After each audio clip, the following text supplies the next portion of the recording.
Bonjour tout le monde et bienvenue. Je vous accueille aujourd'hui pour un webinaire dédié à la coopération et au dialogue entre les CFA, les OFA et les entreprises. On va discuter ensemble aujourd'hui de comment assurer la cohérence pédagogique entre la formation en CFA et en entreprise.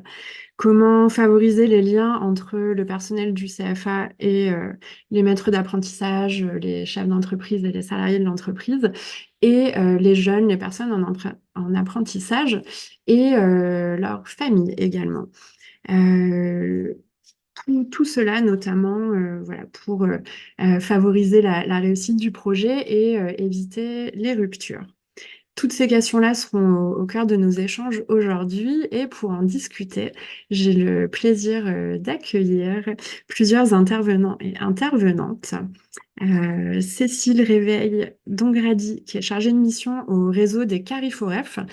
Donc, c'est le réseau national auquel appartient la structure pour laquelle je travaille, c'est le Grève Bretagne, qui vous propose conjointement le webinaire d'aujourd'hui.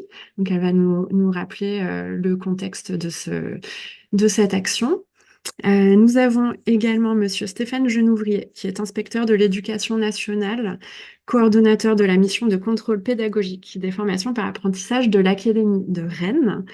Nous avons également, pour la MFU, donc Maison familiale urbaine de Rennes, Monsieur Michael Guiguin, qui en est le directeur, et Madame Ona Martre, qui est formatrice en enseignement général, responsable de CAP1, intervention en maintenance technique des bâtiments, et co-responsable de la filière maintenance des bâtiments en apprentissage.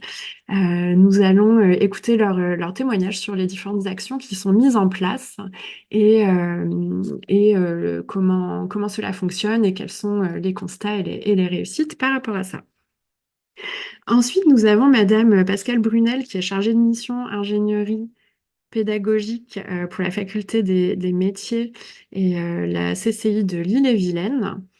Et nous aurons également ensuite Monsieur Julien Marsac, qui est chef d'entreprise impliqué dans l'accueil d'apprentis et également président de la CMA du Morbihan.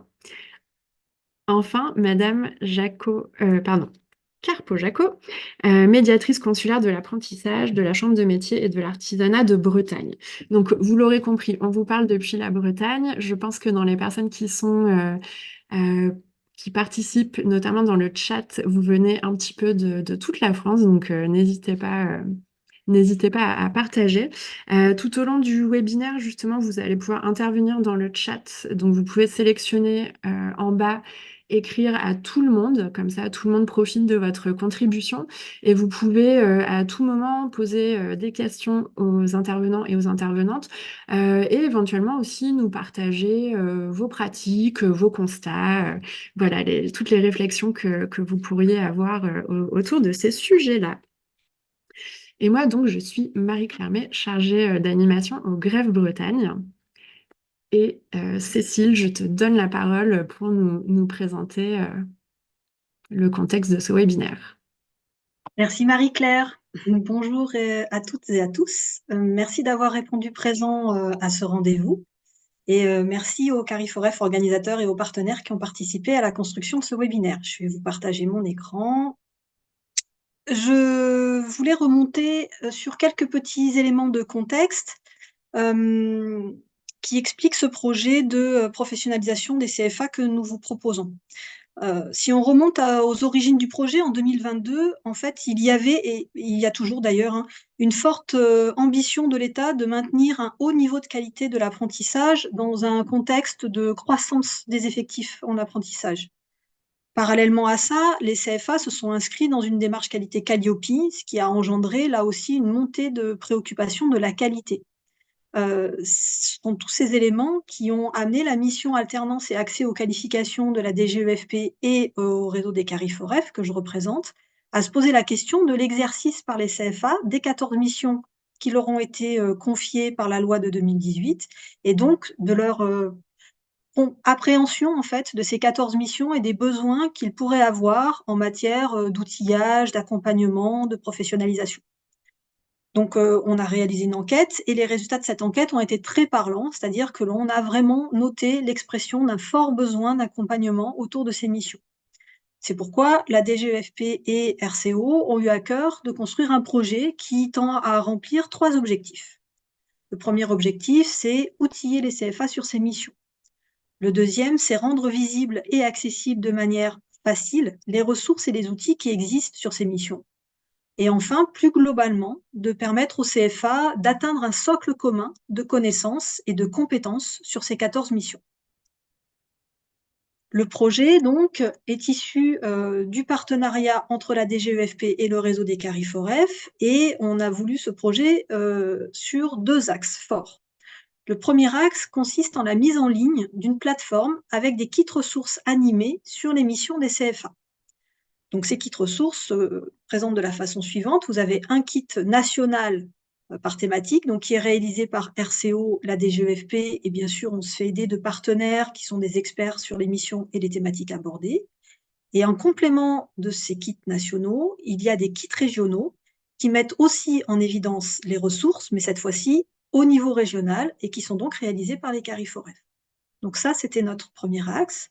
Et le second axe consiste en un programme annuel de webinaires nationaux, c'est pour ça que vous êtes ici aujourd'hui, sur des missions ou des thématiques qui sont comprises dans les missions.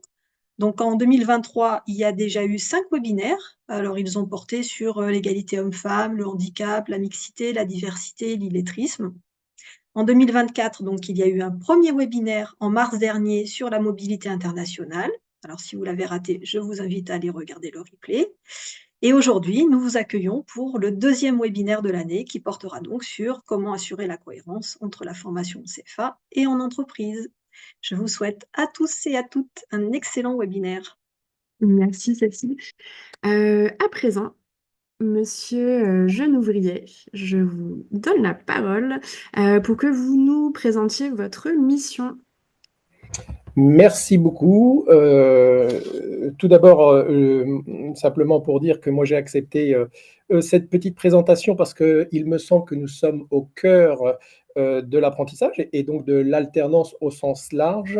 Et donc l'idée, c'est de faire le lien entre le certificateur éducation nationale ici que j'essaye de représenter pour le recteur d'Académie de Rennes et puis les organismes de formation avec lesquels nous travaillons et nous essayons d'échanger sur justement différentes thématiques concernant la mise en place de dispositifs pédagogiques, même si je tiens à le préciser dès à présent, c'est bien de la responsabilité des organismes de formation de mettre en place les dispositifs pédagogiques en fonction des différents publics qui sont accueillis sur des parcours les plus adaptés possibles. Exercice qui reste certes compliqué. Alors, en ce qui concerne la mission de contrôle, puisqu'elle est appelée comme ceci, elle a été mise en place suite à la réforme de septembre 2018, de par un décret et un arrêté. Alors, c'est le côté pas des plus agréables, c'est de rappeler les textes,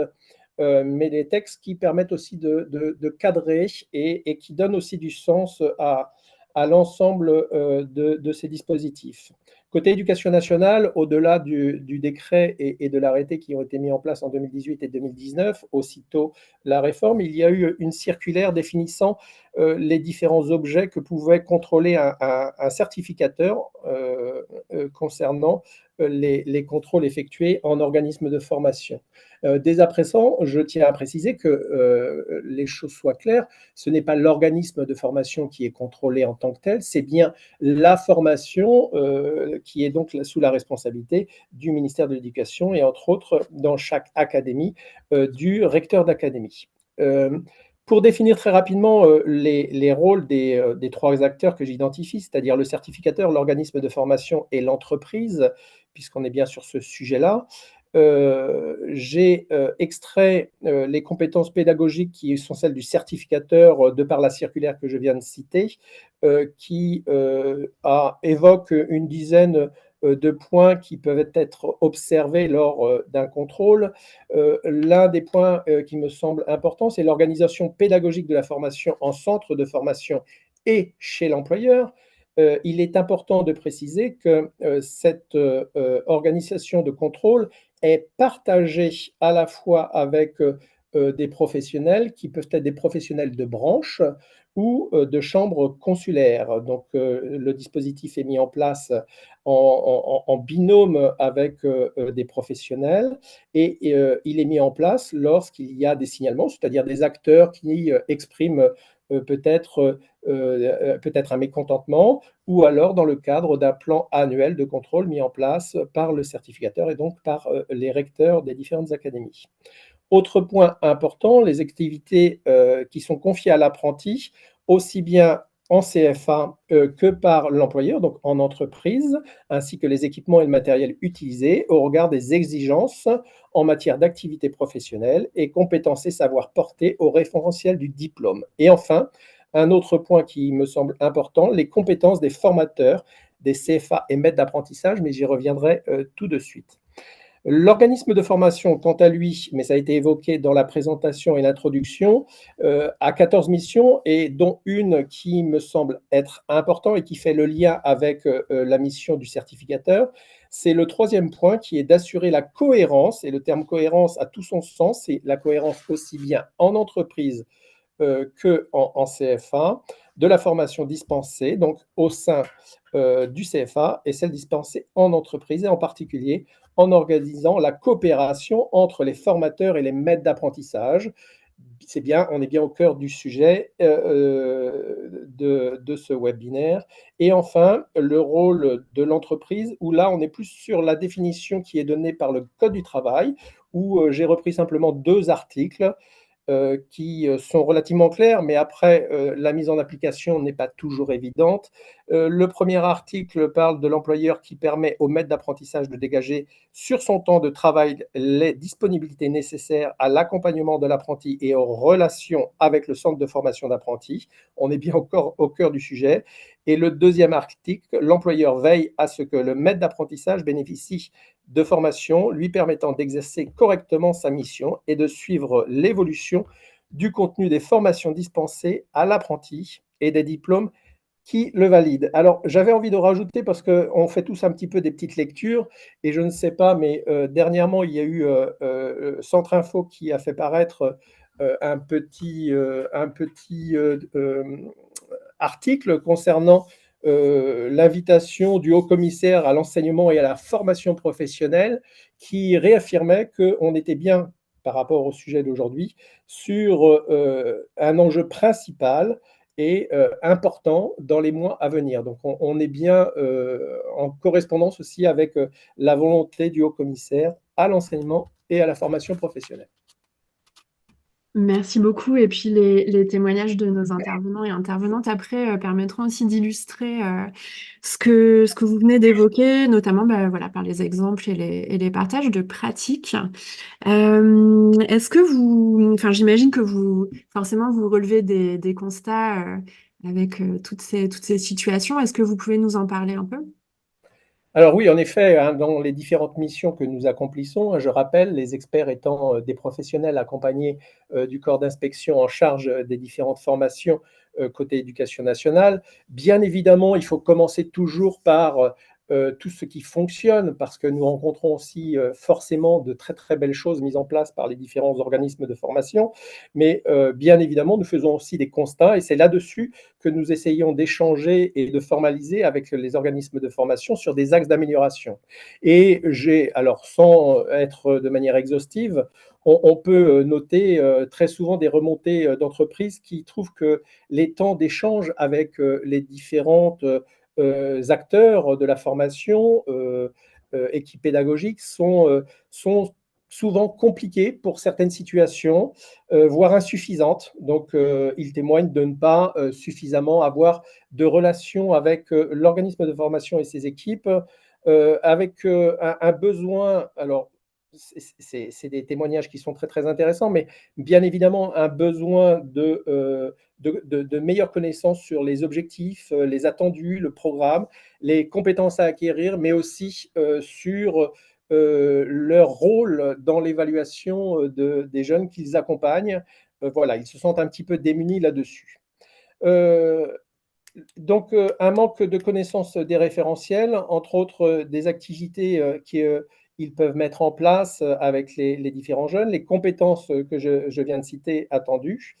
Euh, le manque parfois aussi d'investissement de l'apprenant dans la relation qui fait la relation, le lien entre le formateur et le maître d'apprentissage. Euh, le manque de préparation pour les jeunes lorsqu'ils recherchent des entreprises. Alors là, c'est quelque chose qui est très compliqué parce que très souvent, les jeunes arrivent dans les organismes de formation contrat clé en main. En tout cas, c'est ce qui nous est très souvent remonté et c'est souvent la réalité, mais peut-être qu'il y a une réflexion à avoir là-dessus en amont.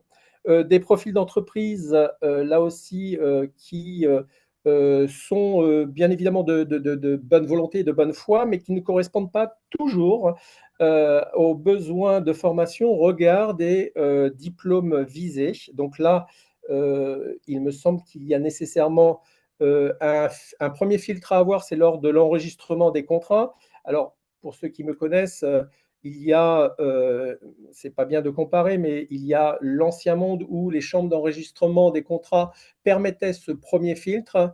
Et puis, le deuxième, c'est bien évidemment l'organisme de formation et l'équipe pédagogique qui doit s'assurer que les activités qui seront confiées aux jeunes, en tout ou partie, hein, parce qu'on est bien d'accord qu'une entreprise ne peut pas avoir l'ensemble des activités au regard du référentiel. Pour cela, l'organisme de formation, le CFA, est là aussi pour compenser et mettre en place d'autres activités permettant de développer celles qui ne sont pas faites en entreprise ou alors faire un complément de formation dans une autre entreprise. Donc voilà, simplement pour dire que l'organisme de formation et l'équipe pédagogique a aussi son rôle de conseil là-dessus.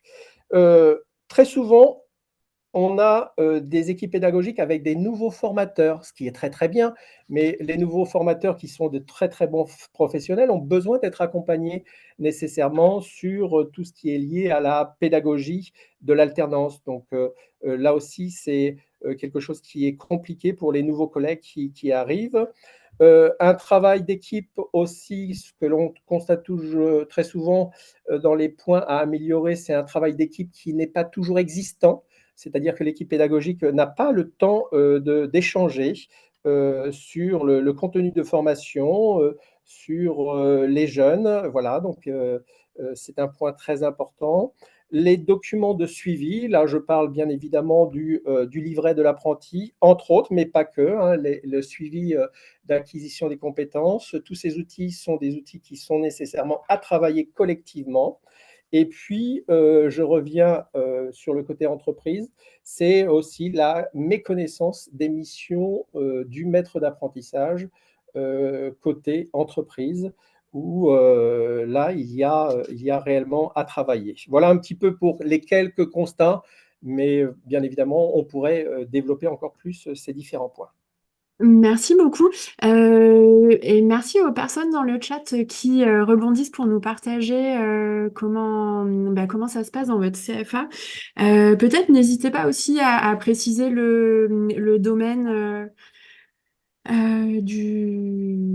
comment dire, enfin les secteurs, comme ça peut nous donner une idée, mais il y a une personne qui dit bah, la grande majorité des CFA ont des chargés de développement, recrutement pour accompagner les jeunes, qu'il y a aussi des formations pour aider les apprentis à se présenter, faire les CV, les lettres de motivation.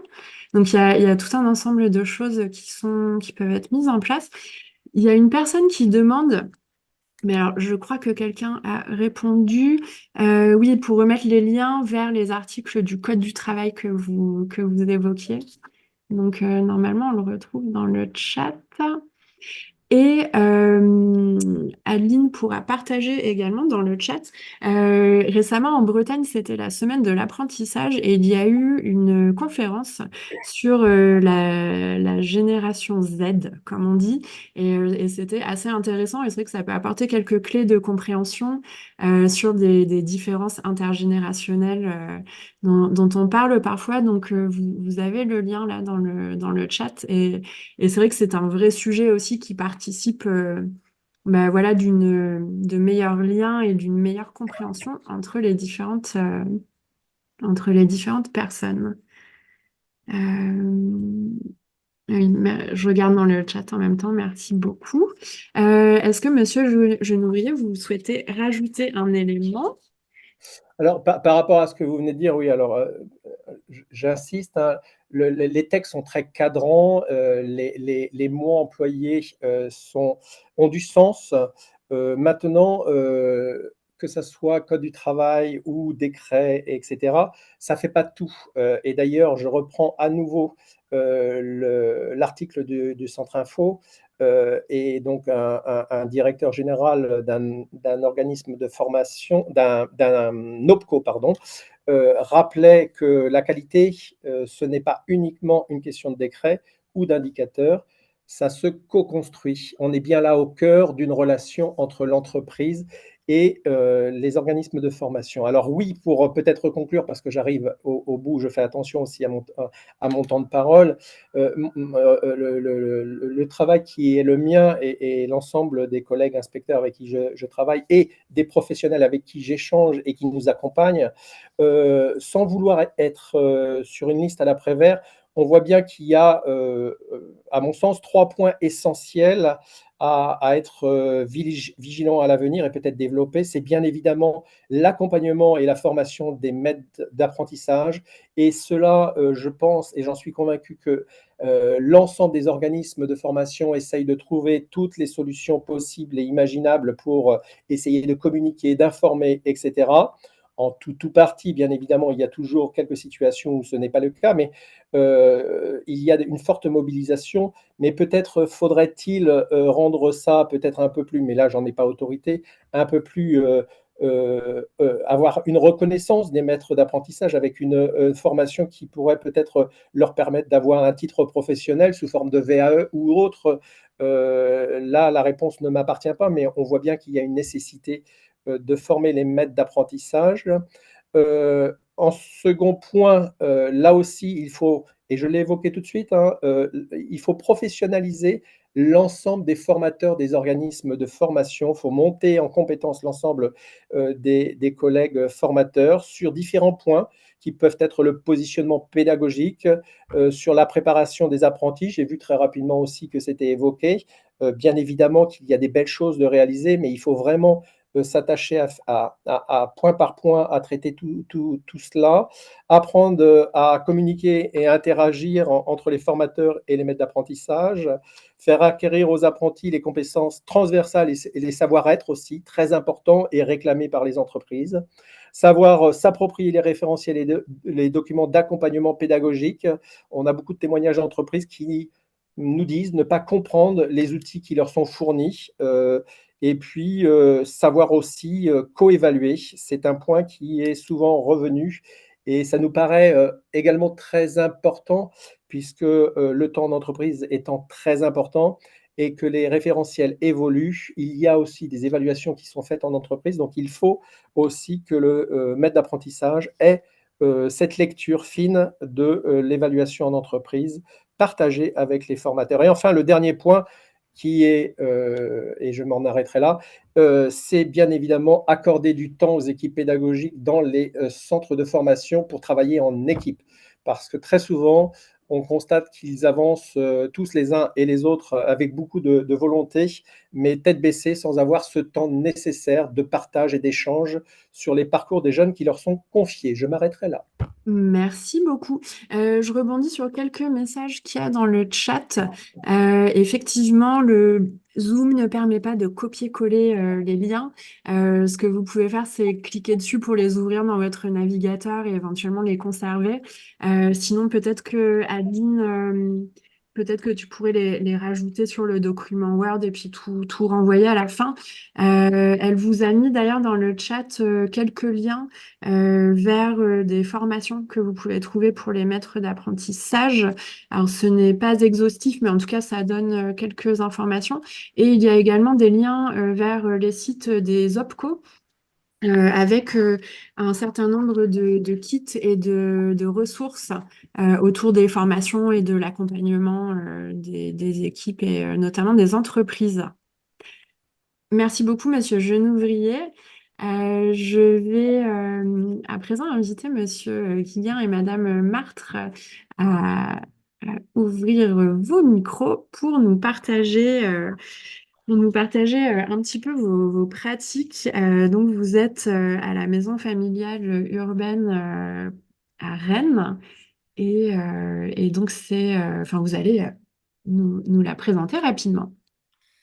Alors, bonjour à tous. Oui, je vais commencer, puis Aona pourra prendre le relais par la suite. Donc, Mickaël Guiguin, donc je suis directeur de la MFU à Saint-Grégoire, exactement à côté de Rennes, donc euh, association adhérente au réseau des MFR. Sur trois filières de formation, la maintenance des bâtiments, les métiers de la piscine et le paysage sur un CS construction paysagère. Donc apprentissage et formation continue. Donc sur de la formation, une année scolaire, on est à peu près autour de 150 personnes. En apprentissage, on est autour une centaine d'apprentis. Donc ce qui fait que on reste un centre de formation à taille modeste et donc en mettant en place un certain nombre d'outils également pour correspondre à tout ce qui sont tout ce que demande aussi ou tout ce que requiert la certification Calliope, mais pas que, puisque c'est un petit peu dans nos gènes en matière d'accompagnement des jeunes, mais aussi également des entreprises. Nous, le témoignage qu'on voulait apporter justement par rapport à ça, c'est qu'on crée pour notre filière CAP, intervention maintenance technique des bâtiments, notamment une journée de rentrée à destination des tuteurs, des apprentis, des familles. Alors vous allez me dire, bon, tout le monde le fait, oui. On a réfléchi un petit peu comment intéresser, depuis 2 ans, comment intéresser un peu plus les tuteurs justement à la formation des jeunes, d'autant plus que ce CAP a connu une rénovation il y a 2 ans. Et donc, c'était l'occasion, en fait, de leur présenter la nouvelle mouture de la formation. Et donc, nous avons créé une demi-journée de présentation qui se passe en plusieurs temps. Je vais la présenter, puis après, Ona pourra prendre le relais si elle le souhaite. Donc, on a à peu près 95% de présents, aussi bien chez les familles que chez les tuteurs, pour un groupe d'une quinzaine de jeunes. Donc le premier temps en fait se passe en plénière où tout le monde est convié justement dans la même salle pour lequel on présente un petit peu le programme de la formation, le contenu de la formation, les objectifs de la formation. Le deuxième temps en fait de la demi-journée, les tuteurs sont invités avec un intervenant à aller dans une salle pour avoir un temps d'échange, d'écoute et de partage justement sur le rôle d'un tuteur. Ce qui est intéressant, c'est que ça permet justement, notamment aux tuteurs un peu plus expérimentés, de venir apporter leur témoignage d'encadrement ou d'accompagnement d'un jeune et répondre aussi aux questions des tuteurs qui sont tuteurs pour certains pour la première fois. Donc nous faisons intervenir en fait une personne voilà, qui est là aussi pour animer ce temps ce temps d'échange. Et pendant ce temps-là, parallèlement à ça, donc moi je suis avec le groupe des parents et des apprentis plus sur le côté un peu organisationnel Et le règlement et intérieur, le ce que règlement vous disiez, intérieur, le le règlement de fonctionnement. fonctionnement, on va dire, le règlement de Mm. fonctionnement de la MFU. Et la dernière partie de la matinée, ou l'avant-dernière partie de la matinée, se passe à nouveau en plénière, où là, on peut présenter l'équipe de formateurs et les outils de liaison, justement, qui sont mis en place et sur lesquels chacun sera amené à pouvoir interagir tout au long de la formation. Et le dernier temps en fait de la matinée, c'est comme beaucoup, je pense dans beaucoup d'endroits, c'est le petit temps convivial qui permet justement de prolonger un petit peu les échanges, de faire davantage connaissance, puisque pour certains, les parents sont présents pour les mineurs à la signature du contrat d'apprentissage, et puis après, c'est un petit peu en pointillé tout au long de la formation. Donc nous, on essaie de se rapprocher à ça, et c'est là-dessus où Ona pourra parler. Mais ce temps convivial aussi permet justement au tuteur de rééchanger avec les parents et avec son apprenti. Merci beaucoup. J'en profite, hein, je vous pose quelques questions qu'il y a dans le chat au passage, puisque on allait y venir. Il y a des personnes qui nous partagent que quand elles mettent en place ce type d'activité, il y a 2, 3, 5% de présents. Et donc, chez vous, est-ce que ça marche? Oui, c'est ce que je disais tout à l'heure en introduction. On avait à peu près 95% de, voilà, bon, c'est Mm. un groupe d'une quinzaine d'apprentis, 95% de présents, aussi bien chez les tuteurs que chez les parents. Donc, c'est assez suivi. On en est content, d'ailleurs. Et par rapport au rôle de tuteur, je voulais aussi, et ça permettra peut-être de faire le lien avec Ona, insister sur le fait que Ona, en fait, n'est pas du tout formatrice technique. Elle est formatrice d'enseignement général, et ce qui me permet de mettre le doigt aussi sur un point où on se dit, bah, tiens, c'est le formateur dans tel ou tel métier ou le formateur principal qui est du métier qui doit être le référent de la filière. Je ne pense pas, justement, et au contraire, à mon avis, c'est un élément qui permet, justement, lors des visites d'entreprise, et ben, de ne pas se cantonner, justement, au métier, mais plus de recentrer un peu la visite d'entreprise auprès du jeune et non pas avoir la petite dérive qui peut s'installer tranquillement en échangeant sur le métier et puis finalement où ça devient un dialogue entre le tuteur et le formateur, et puis finalement on laisse de côté un peu l'apprenti, quoi. Donc là, donc, Ona, bon, bah, en étant formatrice d'enseignement général, elle arrive sans forcément avec une connaissance du référentiel de formation, avec un minimum de connaissances techniques, mais pas forcément non plus le professionnalisme qu'on pourrait penser d'un point de vue technique, quoi. Merci beaucoup. Bah, Ona Martre, justement, est-ce que vous pouvez nous en dire plus? Et puis, surtout peut-être les changements ou l'évolution que vous avez pu constater, et puis comment vous procédez, par exemple, pour ces invitations et pour créer tout ce lien. C'est aussi ce qui intéresse les personnes dans le chat et qui vous écoutent. Eh ben, bonjour à toutes et à tous. Tout d'abord, je suis désolée, j'ai un atelier de menuiserie à côté de moi, ça fait un peu de bruit. Je Euh, crois qu'on n'entend pas bon, pour ça l'instant. va. En effet, il y a... Alors, moi, je ne vais pas pouvoir parler trop de l'évolution depuis plusieurs années parce que je suis arrivée dans cette structure en septembre dernier, mais je vais pouvoir parler de comment est-ce que ma relation avec les tuteurs et les familles a pu évoluer depuis septembre.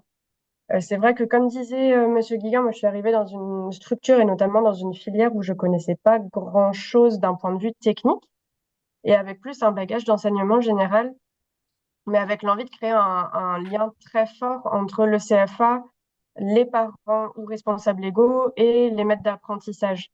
Et qu'il n'y ait aucune de ces trois relations qui soit un peu lésée et puis vraiment cette idée de sécuriser le parcours. Il y a cette première demi-journée qui est vraiment intéressante et moi, j'ai participé avec du coup les maîtres d'apprentissage au temps de formation qu'ils avaient en tant que participante. C'est-à-dire que je ne suis pas maître d'apprentissage, mais je suis allée avec eux avec mes propres représentations et c'était un premier temps d'échange assez intéressant, aussi intéressant que le temps informel qu'il y a derrière. Pour moi, c'est des temps qui sont vraiment pas à mettre de côté, mais au contraire à favoriser pour favoriser une bonne intégration et une bonne communication entre toute l'équipe autour du jeune, parce que c'est ça notre priorité en fait. Ensuite, en fait, au début, je n'ai pas invité du tout les maîtres d'apprentissage à venir au centre de formation.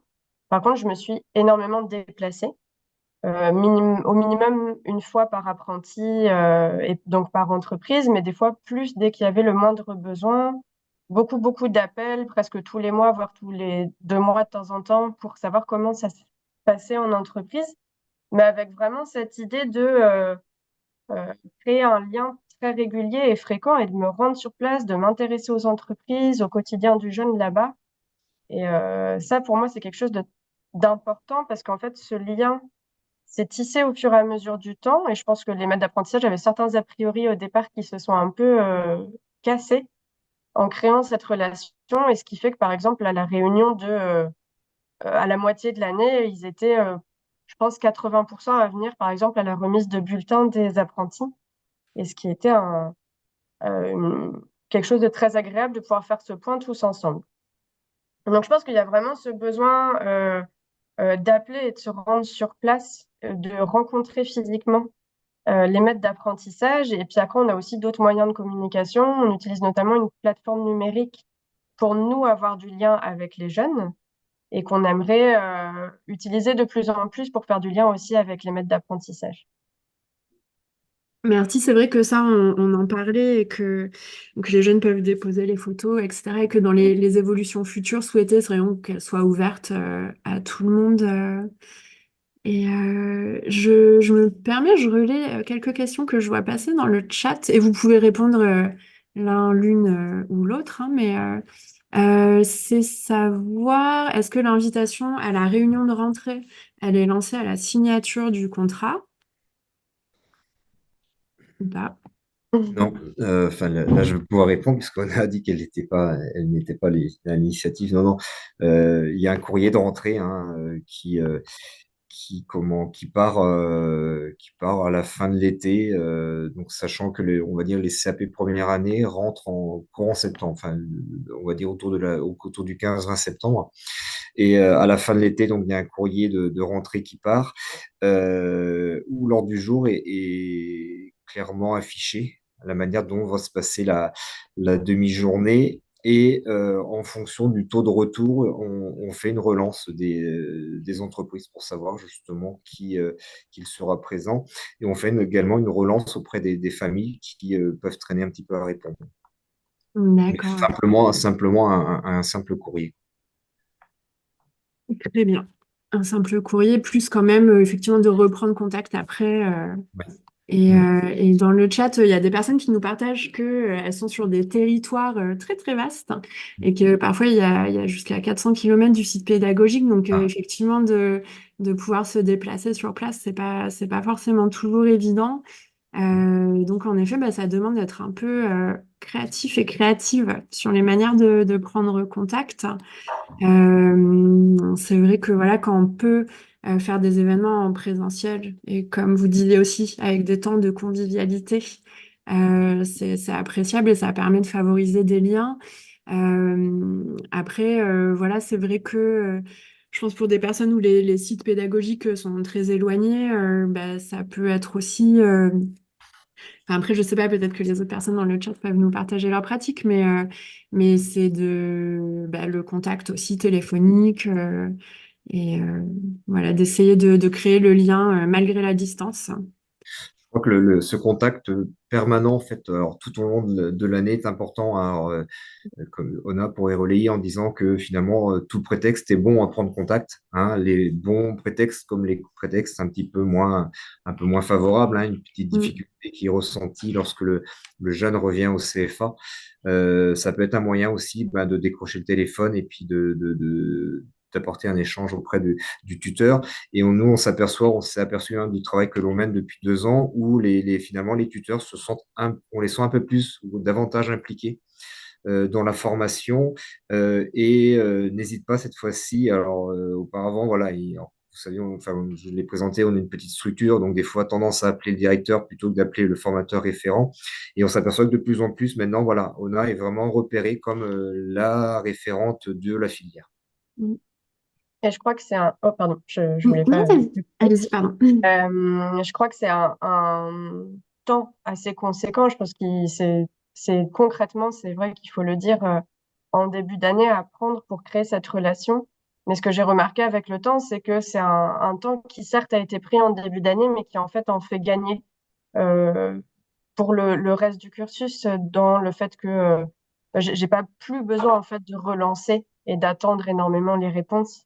Les maîtres d'apprentissage, ils vont décrocher directement, ils vont appeler dès qu'il y a le moindre besoin ou la moindre question. Et en fait, c'est énormément de temps de gagner. Ça permet de prévenir dès qu'il y a le moindre doute sur une potentielle rupture de contrat. C'est vraiment je trouve, des parcours qui sont très sécurisés, du coup, grâce à ces relations stables, en fait. Merci. Il y a beaucoup de questions aussi dans le chat par rapport à la plateforme que vous avez mise en place. Il y a des personnes qui demandent comment elle s'appelle. Alors, je ne sais pas si c'est un outil qui peut être ouvert ou mutualisé ou si vous l'avez créé.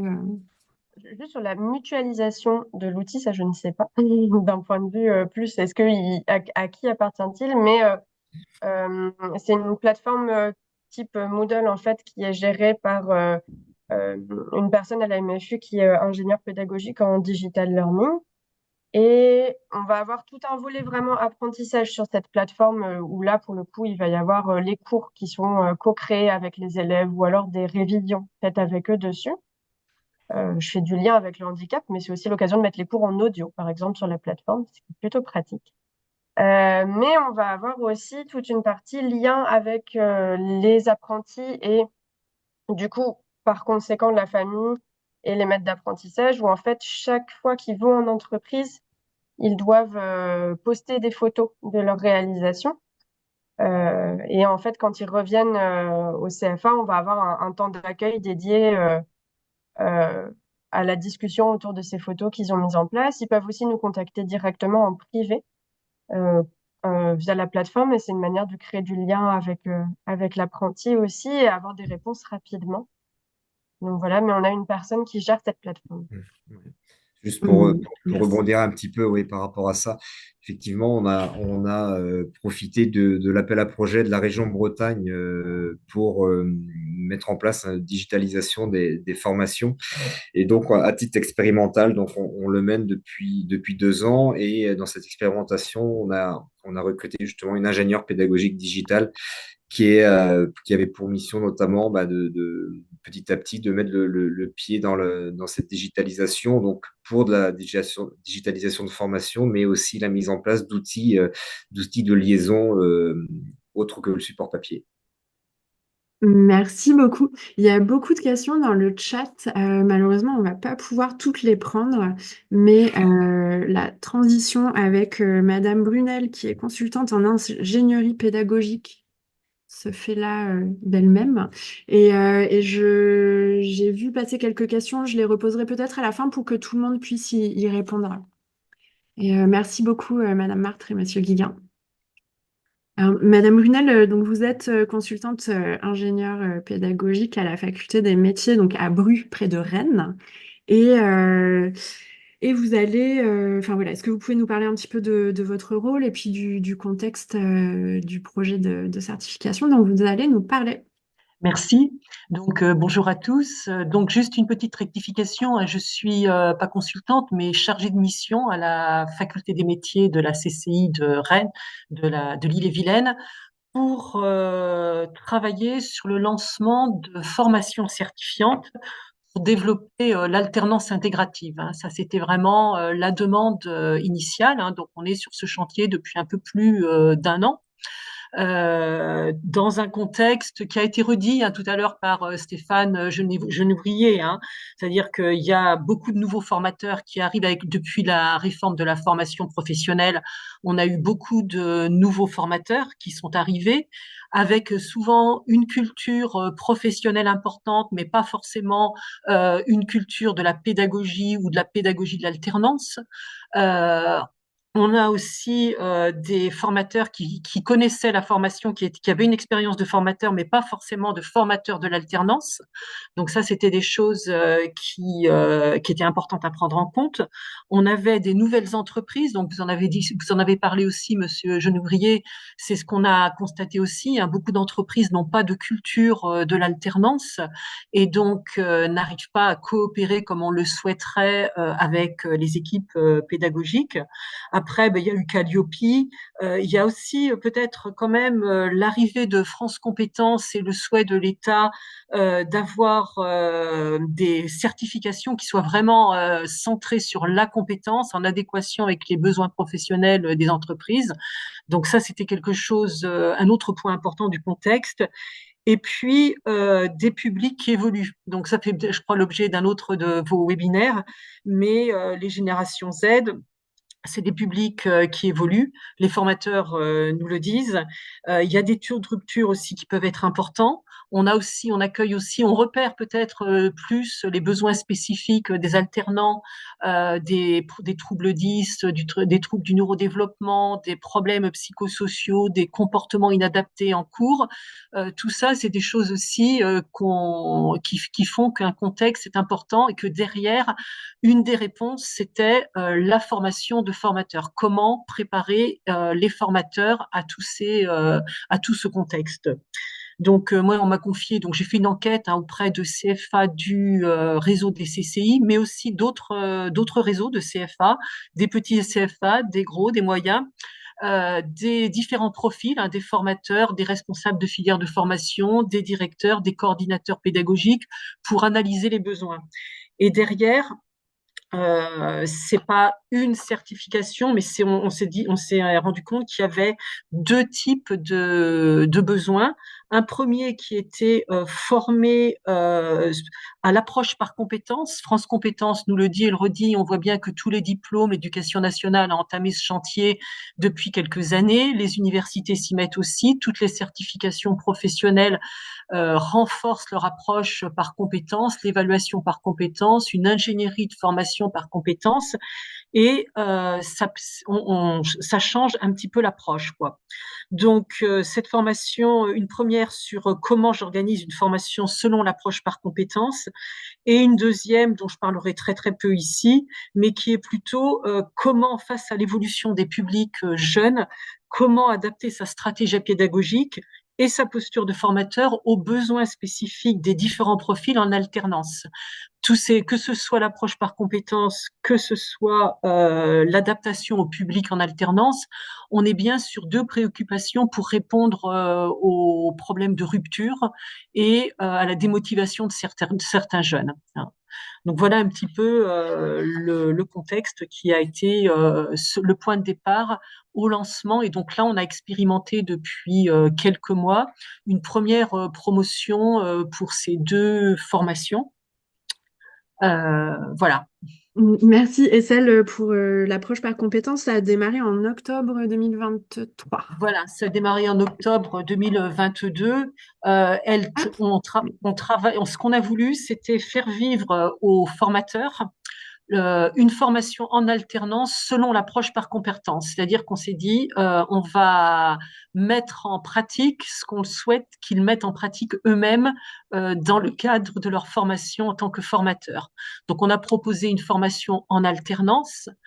On a un référentiel de compétences, un référentiel d'activités. Ils ont un certain nombre d'activités à mener tout au long de l'année. Ils ont des expérimentations à conduire, c'est-à-dire ces activités sont des expérimentations qui leur permettent d'appliquer les méthodes et les outils qu'on leur propose durant la formation pour développer une approche par compétences. Et puis, ils ont un portefeuille de compétences, de preuves de compétences à construire, qui fera l'objet de l'évaluation avec un jury, quoi, en fait. Et donc, ce portefeuille de compétences nécessite qu'il y ait un accompagnement, comme le disait Madame Martre.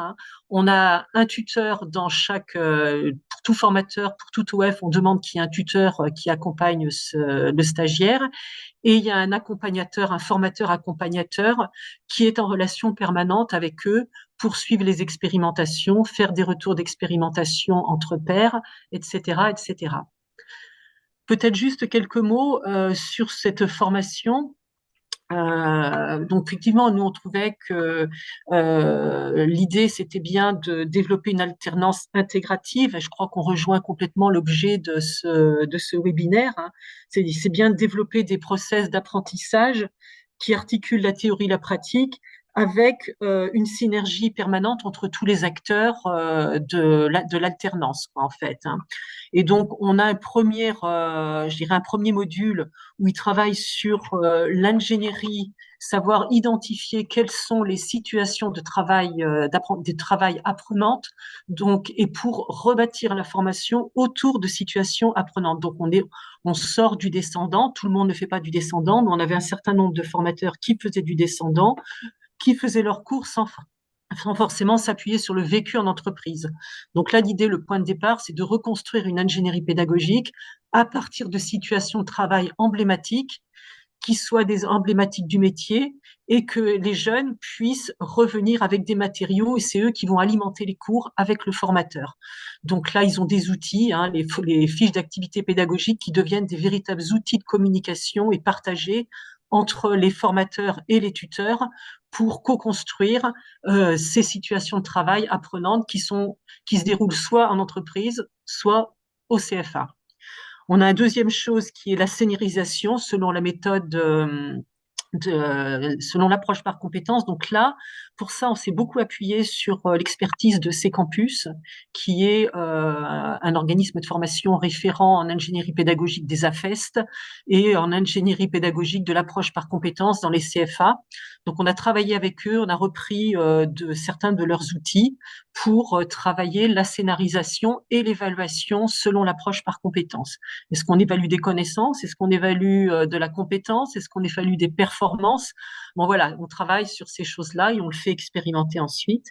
Et puis, on s'est appuyé aussi sur une experte, Isabelle Danet, sur tout ce qui est démarche réflexive, parce que l'approche par compétence, ça nécessite d'avoir des retours d'expérience et des démarches réflexives où les jeunes vont expliciter ce qu'ils ont vécu en entreprise pour pouvoir ensuite l'analyser et rebondir sur les dires des jeunes, quoi, en fait, et faire en sorte qu'ils prennent conscience de leurs compétences, de ce qu'ils ont mis en œuvre, et puis qu'eux-mêmes disent ah oui, là effectivement je pourrais faire mieux, là effectivement, et les choses passent beaucoup mieux quand c'est eux qui le disent ou quand on rebondit sur ce qu'ils ont constaté qu'ils avaient fait ou vécu. Merci Voilà un beaucoup. petit peu. Merci. Alors, je crois que vous avez anticipé, enfin répondu à une question qui était posée dans le chat sur les outils d'Afest. Et je vois les liens, les liens ne fonctionnent pas, qui est renvoyé vers le site. Donc, rassurez-vous, on les remettra dans l'article qui accompagnera le replay. Il faudra être un peu patient et patiente, mais on les mettra. Et il y a des personnes qui demandent si ce référentiel que vous avez mis, qui est à destination des formateurs, s'il peut être partagé. Oui, alors là, aujourd'hui, le souhait, c'est de faire référencer, certifier auprès de France Compétences ces deux formations. Donc, l'une axée sur l'approche par compétences, l'autre sur l'adaptation au profil avec un volet démarche inclusive et un volet démarche pédagogie active. Hein. Donc, on rentre sur des techniques, etc. On demande aux gens d'expérimenter toutes ces méthodes durant leur année de formation. Donc là, on va déposer après ces premières promotions en juillet, août, septembre auprès de France Compétences ces projets de certification et donc derrière le déploiement viendra juste après quoi en fait. Donc là on va recontinuer, il va y avoir d'autres sessions qui vont démarrer à partir d'octobre 2024, c'est ça, pour ces deux certifications. Et après, quand on va avoir l'accord de France Compétences, l'idée, c'est effectivement de déployer dans d'autres régions ce référentiel de formation. Très bien, merci. Donc, affaire à suivre. Et on pourra peut-être, lorsque ce sera le temps, partager aussi cette information-là sur le site du greffe ou auprès des collègues dans les autres régions. Comme ça, les personnes pourront y avoir accès. Eh bien, merci beaucoup. Je vous relais quelques commentaires ou questions encore. Les personnes remercient pour votre intervention et celles précédentes, les précédentes également. Merci beaucoup. Petit point insolite, il y a une ancienne collègue à vous qui est dans le chat, qui nous écoute et qui vous passe le bonjour. Donc, c'est Bénédicte Sarraud. Donc, voilà. Et je regarde à nouveau. Donc oui, il y aura un replay du webinaire. Non, malheureusement, les liens du site de la CCI ne fonctionnent pas pour l'instant. En tout cas, s'il n'y a pas d'autres questions à ce sujet, je propose de passer à la suite. Merci Madame Brunel. Et donc là, nous avons eu plusieurs témoignages côté CFA. Et je vous propose de passer côté entreprise avec Monsieur Marsac qui nous a rejoint. Eh bien, bienvenue. Écoutez, je vous laisse vous présenter rapidement, puis nous parler de votre entreprise, notamment dans quel secteur vous êtes, et puis peut-être votre historique avec l'apprentissage. D'accord. Alors, pour commencer, donc je vais me présenter. Je m'appelle Julien Marsac. Je suis donc artisan, boucher, charcutier, traiteur près de Vannes, dans le Morbihan. Et j'ai une entreprise qui oscille entre 9 et 11 salariés selon, je dirais, la période de l'année à laquelle on se trouve. Alors mon lien avec l'apprentissage, il me vient d'assez loin puisque j'ai des apprentis au sein de mon entreprise, hein, j'en ai 3 en ce moment même, mais moi-même j'ai été apprenti dans le passé. C'est comme ça que je suis rentré dans mon métier. C'est comme ça que j'ai, je dirais, fait mes armes je trouve que ça m'a permis de rentrer dans la vie active d'une manière, je dirais, douce, pas trop brutale et au contraire rentrer en apprenant auprès de mes collègues, de mes maîtres d'apprentissage de l'époque, ce qui allait devenir mon métier, quoi. Donc l'apprentissage, oui, c'est ce qui m'a lancé vers la branche de la boucherie-charcuterie, et j'y suis resté pendant 5 ou 6 ans, si je ne m'abuse, 6 ans. Et donc avec un parcours qui a commencé par un CAP, hein, à la suite de la troisième. J'étais un élève qui travaillait bien à l'école, hein. Je tiens à le préciser parce que très souvent on attribue l'apprentissage comme comme une voie qui serait pas forcément une voie d'excellence, et pourtant bien au contraire. Moi, c'était un choix de ma part de vouloir rentrer concrètement dans la vie active et d'apprendre ce métier par la voie de l'apprentissage. Donc d'où ma manière d'être supporter de cette façon de faire. Oui, vous me disiez que c'était vraiment dans l'ADN du secteur aussi de former de cette manière-là, et puis que de toute manière, la plupart des professionnels étaient passés par l'apprentissage. Donc, Mm.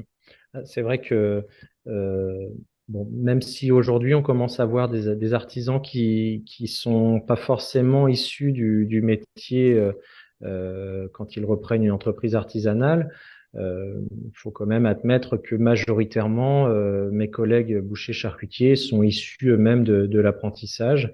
Et donc même très souvent on a, pour la plupart d'entre nous, fréquenté les mêmes établissements parce que la profession a quand même majoritairement choisi son chemin d'accès dans le métier par les centres de formation d'apprentis qui se trouvent sur les territoires.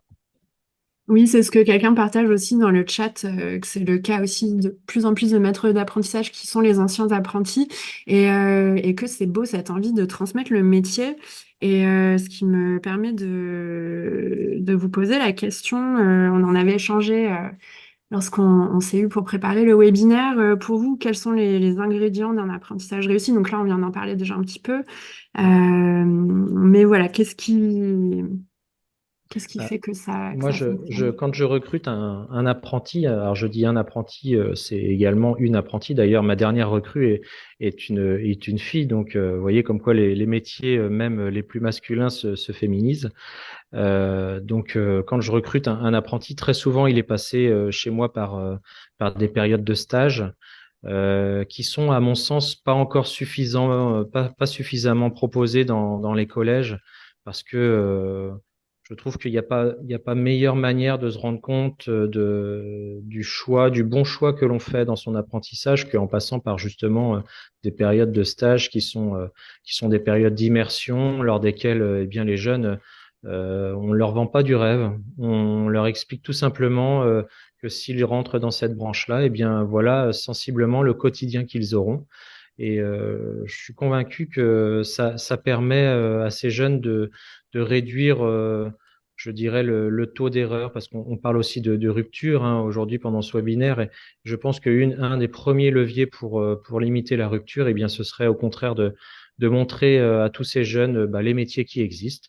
Pas forcément boucher, coiffeur ou mécanicien, mais tous les métiers.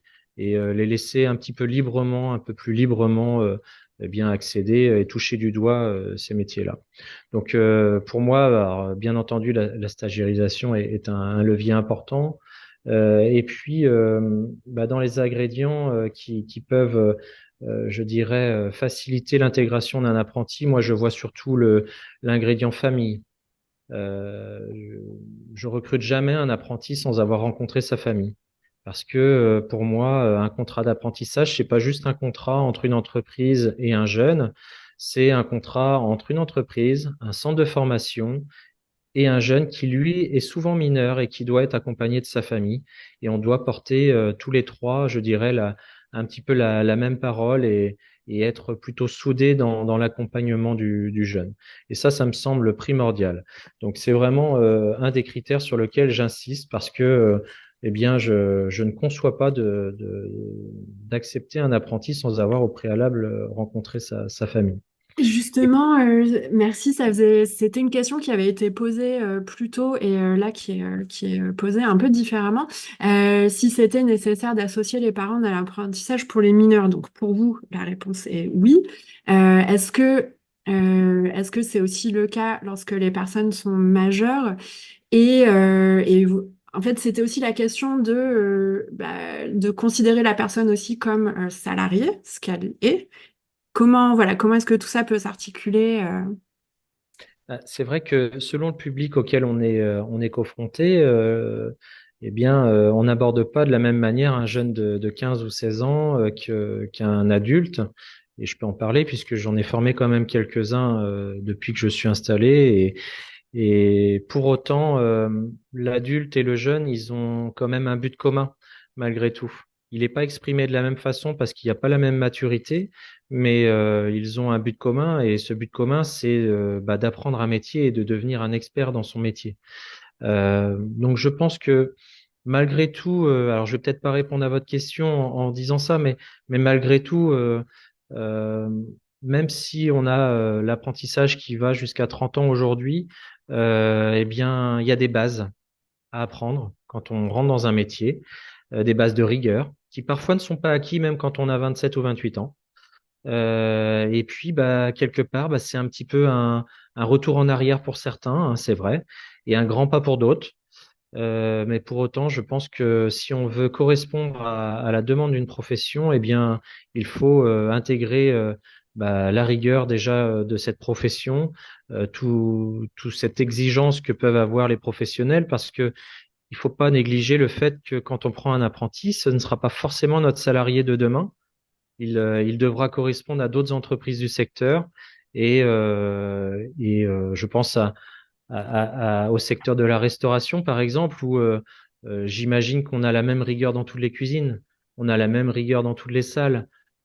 Chez moi, en boucherie, c'est pareil, on sert les clients avec une exigence qui est certainement propre à toute la corporation. Donc, je pense que voilà, c'est un service rendu aussi de pouvoir être employable.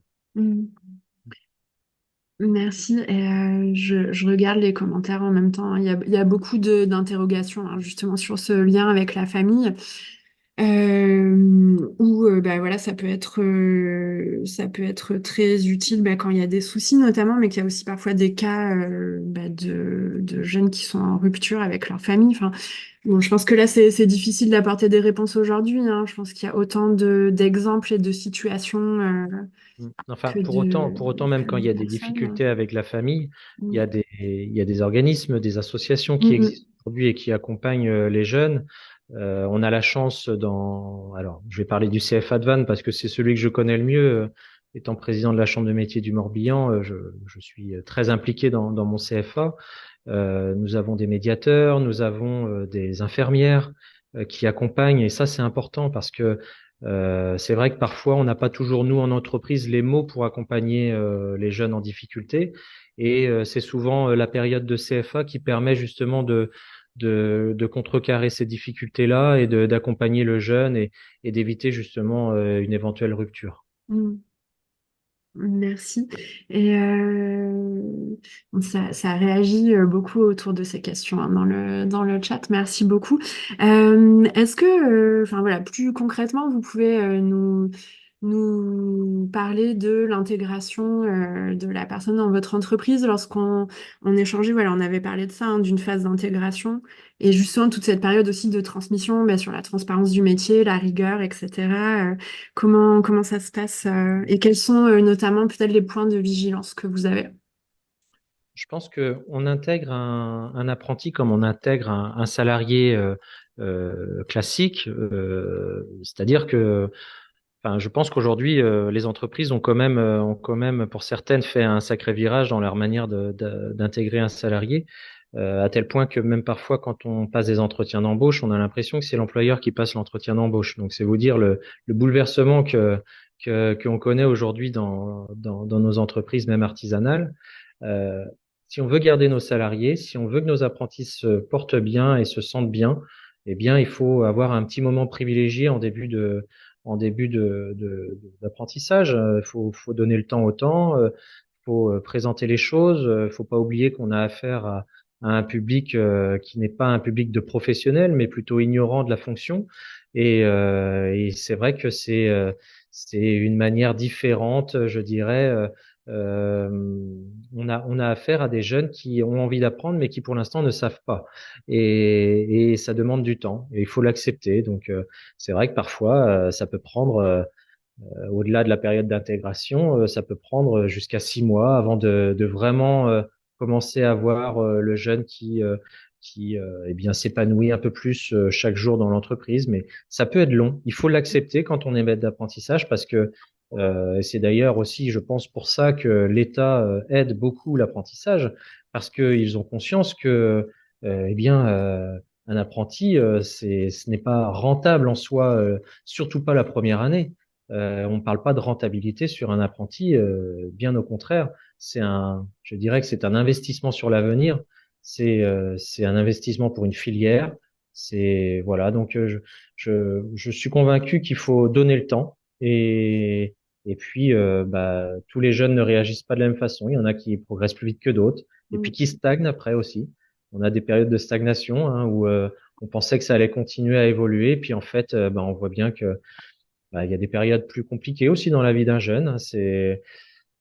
Faut il faut que ça rentre dans son parcours également, sa vie privée. Donc, il y a plein de choses nouvelles pour un jeune qui commence l'apprentissage. Ouais. Ben, je crois que le temps, hein, c'est aussi un mot qui revient souvent sur un peu toutes les interrogations qu'on peut avoir, hein.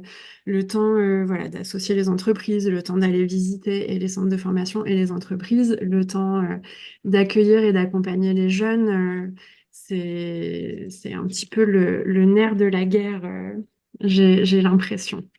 Euh, et justement, on avait discuté aussi de bah, comment vous choisissez les maîtres d'apprentissage. Alors, si j'ai bien compris, vous l'avez été à un moment donné, et puis désormais, vous fonctionnez un petit peu différemment pour laisser la place à vos salariés qui sont dans la production. Mm.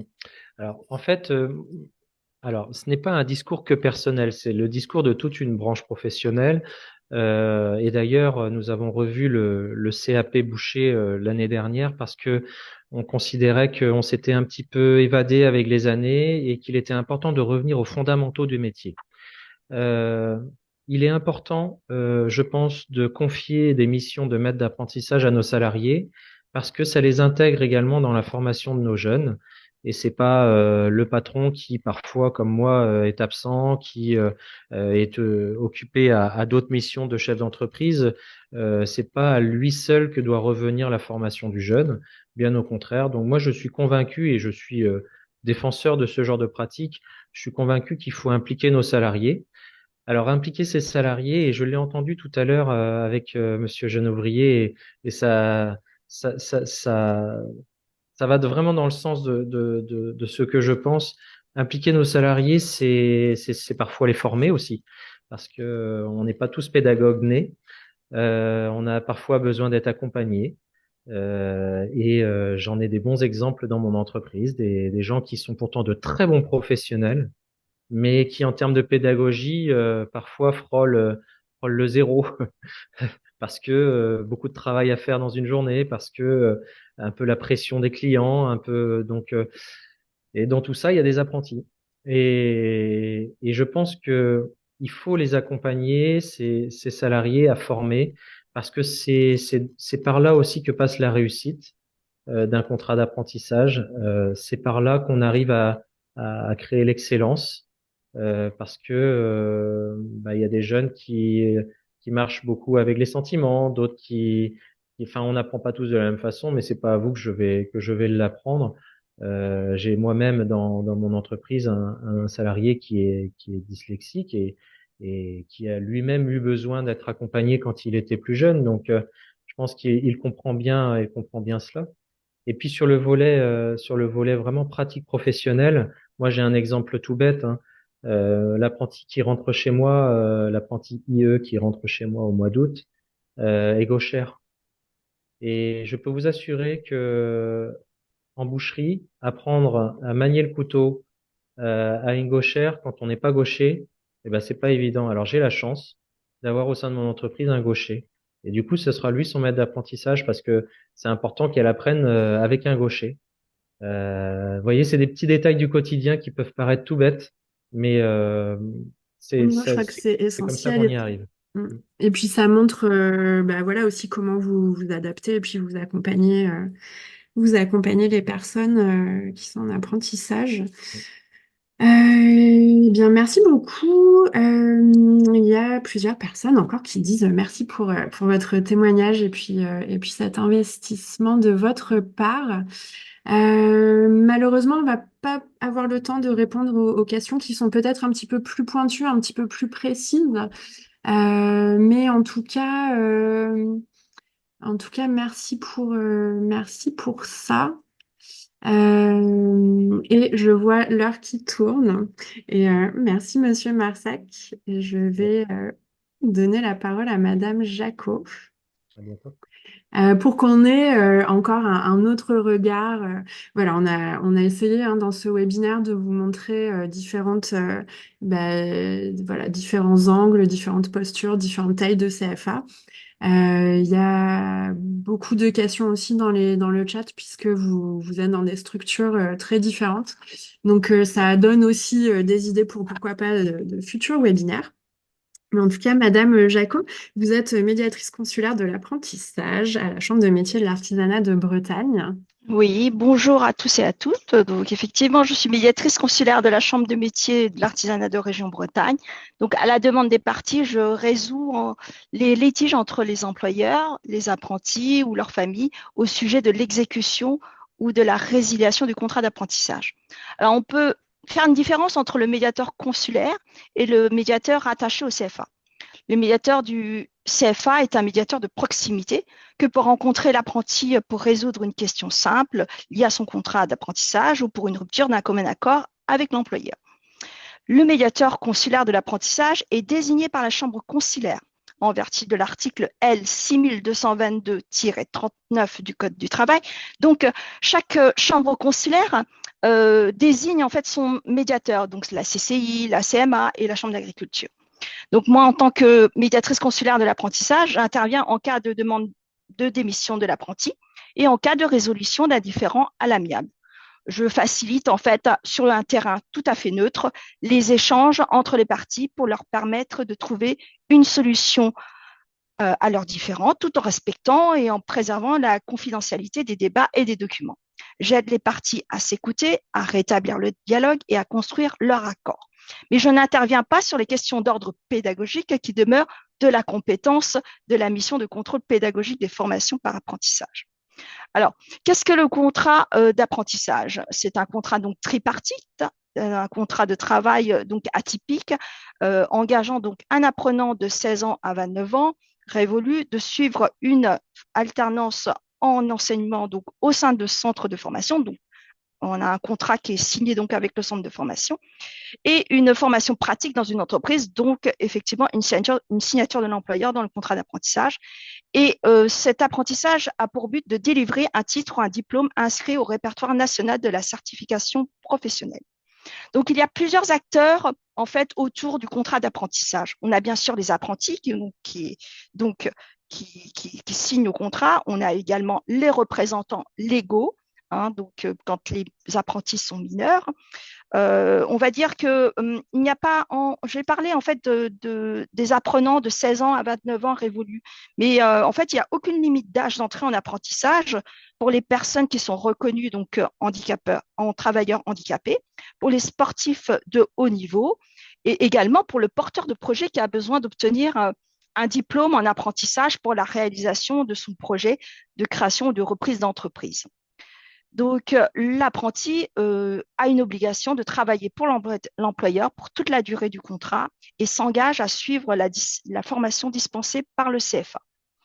Ensuite, on a aussi comme acteurs les employeurs, donc qui peuvent être du secteur privé ou du secteur public. L'employeur s'engage à inscrire l'apprenti dans un centre de formation des apprentis, à le former, à l'intégrer dans son entreprise et à assurer les conditions pour permettre le déroulement effectif de la formation. Il désigne dans le contrat d'apprentissage un maître d'apprentissage qui suivra le jeune dans la formation en entreprise. Donc, le maître d'apprentissage, bien sûr, doit être titulaire d'un diplôme ou d'un titre du domaine professionnel et d'un niveau au moins équivalent à celui visé par l'apprenti ou bien justifié de 2 années d'exercice d'une activité en rapport avec la qualification préparée par l'apprenti. Ensuite, on a les centres de formation des apprentis, qui est donc le centre de formation qui dispense un enseignement général, une formation technologique et pratique hors de l'entreprise. Ils sont soumis à un contrôle pédagogique au niveau des programmes, de l'organisation de la formation, de la qualification des professeurs. Ils doivent obtenir la certification de qualité pour bénéficier de financement. Et en dehors de ces CFA, on a aussi d'autres établissements qui dispensent des formations par apprentissage, comme les unités de formation par apprentissage ou sections d'apprentissage dans les lycées professionnels, universités et grandes écoles. Et finalement, on a les OPCO, qui sont au nombre de 11, qui sont des opérateurs de compétences agréés par branche professionnelle et qui assurent notamment le financement des formations en apprentissage. Donc, alors, tout ce petit monde, il va falloir les relier autour de l'apprentissage. Et moi, en fait, en tant que médiatrice, j'interviens principalement auprès des apprentis, des maîtres d'apprentissage, des employeurs, des centres de formation des apprentis. Donc, voilà, en tant que médiatrice donc consulaire de l'apprentissage de la CMA de région Bretagne, j'interviens sur toute la région Bretagne, comprenant donc le CFA régional de CMA avec ses 7 campus et environ 7200 apprenants, et également dans les autres CFA, CFA bâtiments, centres de formation ou établissements ayant des filières artisanales. Alors, qui peut saisir le médiateur consulaire de l'apprentissage? Donc, ça peut être l'employeur, ça peut être le représentant du CFA dans le cadre d'une exclusion définitive de l'apprenti, donc c'est un cas qui est assez rare, l'apprenti lui-même et le représentant légal de l'apprenti mineur. Et de quelle manière peut-on saisir le médiateur consulaire de l'apprentissage? Donc moi, je suis généralement saisie donc par mail, par téléphone ou en rendez-vous individuel. Le CFA peut me contacter également. Et le demandeur doit remplir un formulaire de saisine du médiateur de l'apprentissage avec une copie du contrat d'apprentissage en précisant le motif de la saisine. Parce qu'en fait, dans quelle situation peut-on saisir le médiateur de l'apprentissage? Quels sont les types de sollicitations? Alors, il peut y avoir des demandes d'informations sans saisine préalable, des questions diverses portant sur la réglementation de l'apprentissage, les conditions de travail. Je suis saisie aussi en cas de différend survenu entre l'apprenti et l'entreprise lié à l'exécution du contrat ou à la rupture du contrat, dans le cas des difficultés relationnelles ou comportementales. Je suis également saisie en cas de différend postérieur à la rupture ou à la fin du contrat, par exemple absence de remise de solde de tout compte, les congés non réglés. Et je suis saisie également dans le cadre d'une exclusion définitive donc, de l'apprenti du CFA. Et surtout, je suis souvent sollicitée pour la démission de l'apprenti, parce qu'en effet, il y a une procédure spécifique en cas de démission de l'apprenti qui a été instaurée par l'article L 6222-18 du Code du travail à la suite de la réforme de la loi Avenir professionnel. Alors, comment ça se fait? Donc, le demandeur saisit le médiateur consulaire de l'apprentissage par le formulaire de saisine, À partir de la saisine court un délai minimum de réflexion de 5 jours calendaires. Le demandeur envoie ensuite à son employeur une lettre recommandée avec AR, notifiant donc sa démission. Et donc, à partir de la date de réception du courrier par l'employeur, court le délai minimum de préavis de 7 jours calendaires. Si l'apprenti est mineur, il doit demander l'accord de son représentant légal pour signer conjointement la rupture. Si le représentant légal refuse, le mineur pourra toujours me solliciter dans un délai de 15 jours calendaires afin d'obtenir l'accord ou non du représentant légal. Alors, vu toutes les ruptures, effectivement, j'essaye de temps en temps de temporiser entre les parties pour trouver une solution. Alors, bien sûr, comment on peut diminuer le taux de rupture dans les contrats d'apprentissage? Alors, tout d'abord, on a des statistiques, des outils de travail qui sont à notre disposition actuellement. Donc, selon les données de la DARES, Direction de l'animation de la recherche des études et des statistiques, nous avons 1,020 million contrats d'apprentissage au 31 décembre 2023 au niveau national dans les secteurs privés et publics. Et au niveau des taux de rupture pour les contrats de 2 ans ayant débuté donc en 2022, on constate en fait 2 pics de rupture. Donc, souvent au cours des 3 premiers mois d'exécution et entre 9 et à 12 mois d'exécution. Par ailleurs, on a aussi l'outil DECA, qui est une base de données nationale de l'État qui permet de recenser le nombre de contrats en cours et de contrats rompus. Et enfin, l'Observatoire de la médiation de l'apprentissage, qui est une plateforme développée par CMA France pour le réseau des chambres de métiers, qui fonctionne donc depuis septembre 2022, permet justement aux médiateurs consulaires d'avoir une vision des chiffres par région et au niveau national pour recenser les causes de rupture de contrat d'apprentissage. Donc, en favorisant donc le dialogue entre l'employeur, le maître d'apprentissage et l'apprenti et également la famille en cas d'apprenti mineur, donc je peux donc analyser en fait les situations en cas différents et jouer un rôle préventif sous forme de médiation. Donc, à partir des constatations, des statistiques, on peut peut-être mettre des méthodes pour limiter le taux de rupture des contrats d'apprentissage. Donc là, on peut prendre le cas de la qualité de l'accueil qui peut être améliorée en entreprise par une information au maître d'apprentissage sur son rôle, sur le cadre juridique de contrat, d'où la nécessité de former régulièrement les maîtres d'apprentissage et de les sensibiliser au tutorat pour accompagner au mieux les jeunes. On peut proposer également des parcours d'intégration des CFA en entreprise avec le concours des CFA. Il est possible aussi de mettre en place une charte d'engagement réciproque de l'apprenti, du maître d'apprentissage et du CFA, et également accompagner les entreprises dans la performance sociale de l'entreprise, dans la qualité de suivi de l'apprenti, dans le développement des compétences comportementales. Et pourquoi pas proposer un test parce que je pensais au test de positionnement, proposer donc un test à l'apprenti pour savoir s'il est fait pour le métier et s'il est fait également pour la filière qu'il aurait choisie. Donc, voilà, bon, moi, quand je détecte une difficulté auprès des jeunes, voilà, je le note et puis j'essaye de faire un résumé possible pour justement transmettre l'information au centre de formation des apprentis. Et donc, ça permettrait justement aux établissements de bien recadrer un petit peu voilà, les liens ou de resserrer les liens avec l'entreprise et les apprentis. Voilà. Donc, Merci beaucoup.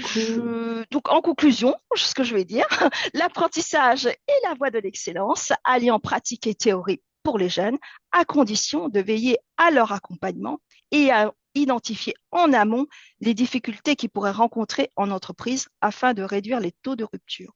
Voilà. Merci beaucoup. Il nous reste très très peu de temps avant de terminer le webinaire. Merci encore à tout le monde pour vos interventions. Je vous relais une question, enfin plusieurs questions que j'ai vues, mais je la résume en une. Pour les secteurs du médico-social, sport et animation, par exemple, enfin, des secteurs en tout cas où il n'y a pas de médiation qui est fléchée, comment est-ce que ces personnes-là peuvent néanmoins recourir à de la médiation? Est-ce qu'il y a des Il y solutions? a des médiateurs en fait qui interviennent dans les centres de formation, donc ils peuvent se rapprocher en fait de ces personnes-là.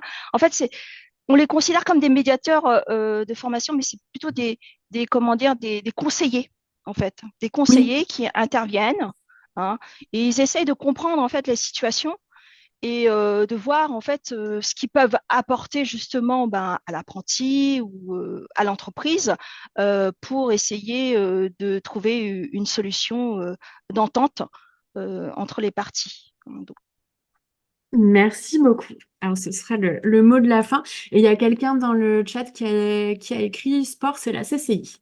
Donc, euh, donc voilà, vous pourrez retrouver hein, sur Internet les différentes comment dire, les médiateurs et les médiatrices consulaires de vos régions respectives. Merci beaucoup, Madame Jacot, et oui, merci à merci.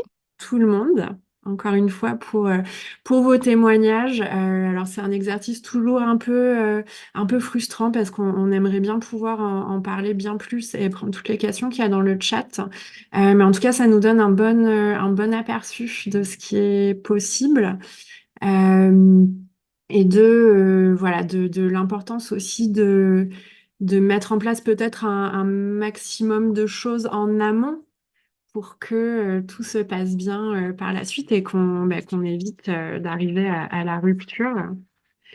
Comme disait Adeline dans le chat, vous pouvez retrouver le replay d'ici quelques temps sur le site du greffe et sur le site du RCO. On va adresser aux personnes qui étaient avec nous un questionnaire de satisfaction. Donc, prenez, si vous voulez bien, quelques instants pour le répondre. Ça nous aide beaucoup, et notamment pour les futurs webinaires. Adeline a mis mon mail dans le chat au cas où vous souhaiteriez poser une question complémentaire éventuellement par rapport au webinaire ou si vous en êtes d'accord aux intervenants et aux intervenantes. Donc, n'hésitez pas. Et Cécile, je te relaisse la parole pour le mot de la fin. Je vous ai mis à l'écran les prochains webinaires. Je ne vais pas vous les lister, mais le tout prochain, c'est le 28 mai de 14 heures à 15h30, heure de Paris. Je précise parce que c'est organisé par les Cariforef Guadeloupe et La Réunion. Donc les horaires sont bien les horaires métropole et non pas les horaires avec les décalages. Ça portera sur les droits et les obligations des apprentis. Donc ensuite, on parlera d'autres, voilà, vous avez les autres thématiques qui sont proposées que j'aurai pas le temps de vous détailler. Mais à chaque fois, on publie sur les réseaux sociaux les prochains webinaires. C'est annoncé de façon très régulière. Donc suivez-nous sur les réseaux sociaux, vous aurez toutes les informations. Sinon, vous pouvez aussi aller sur le site où vous avez les kits dont je parlais tout à l'heure qui sont proposés. Les prochains kits porteront sur la mobilité, sur l'information des droits et devoirs des apprentis, la santé et la sécurité en milieu professionnel, la cohérence de la formation à distance, l'évaluation des compétences, la recherche de l'employeur, les freins périphériques. Vous avez le replay du précédent webinaire de cette année qui est proposé. Là, bientôt, il y aura le replay d'aujourd'hui de Bretagne. Vous avez aussi, quand on les a, les liens d'inscription et les horaires des prochains webinaires de cette année. Et plus bas, vous avez les replays des webinaires 2023. Donc, vous avez tout ce qu'il vous faut sur le site. J'attire votre attention sur le fait que si vous souhaitez être mis au courant de ces différentes informations, il faut bien donner votre accord au moment de l'inscription. Figurer sur la liste de diffusion des réseaux des Cariforef. Elle reste en interne, hein, cette liste, elle est absolument pas diffusée, mais nous, ça nous permet ensuite, avec la RGPD, d'avoir le droit de vous envoyer les informations. Là, par exemple, si Marie-Claire devait vous envoyer des éléments, il faudrait qu'elle ait votre assentiment pour le faire. Par ailleurs, dernier point, nous sommes en train de construire un système d'open badge pour attester de votre engagement dans ce programme de professionnalisation. Donc, dès que ce sera en place, on pourra vous y inclure et on reviendra vers vous à ce moment-là. Donc, voilà, voilà, rendez-vous le 28 mai pour le prochain webinaire et merci Marie-Claire. Je te redonne la parole. Ben, merci Cécile. Et puis je crois qu'on a un chouïa débordé, donc On va couper le webinaire. Merci beaucoup pour votre écoute et surtout pour vos contributions dans le chat. Et encore un grand, grand merci aux intervenants et intervenantes. Je vous souhaite une bonne fin de journée. Au revoir tout le monde.